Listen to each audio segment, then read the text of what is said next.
ჩავატაროთ ასეთი ექსპერიმენტი.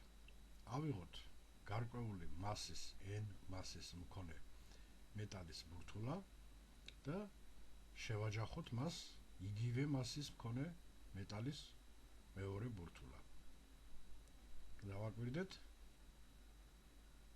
აღმოჩნდება, რომ ორი ტოლი მასის სხეულის ერთმანეთთან შეჯახებისას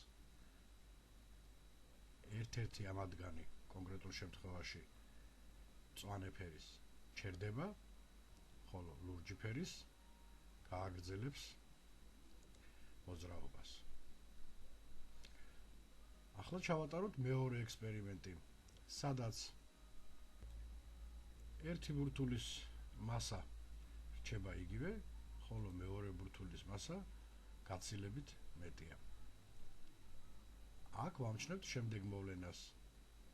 დიდი მასის მქონე ბურთულა აიძულებს მცირე მასის მქონე ბურთულას გადაადგილდეს, ხოლო თვითონ კარგავს ინერციას და ნაკლები სიჩქარით გადაადგილდება. მაგრამ როგორც წინა შემთხვევაში არ ჩერდება ადგილზე, გადაადგილდება.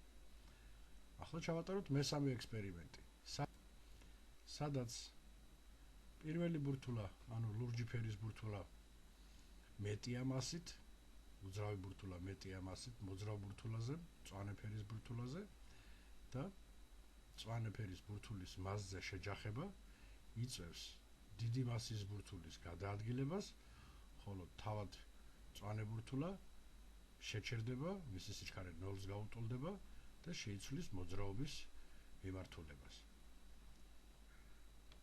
ერთს მოგახსენებთ, რომ საქმე გვაქვს ნიუტონის კანონებთან, დასკვნების გაკეთება თქვენთვის მომიდია.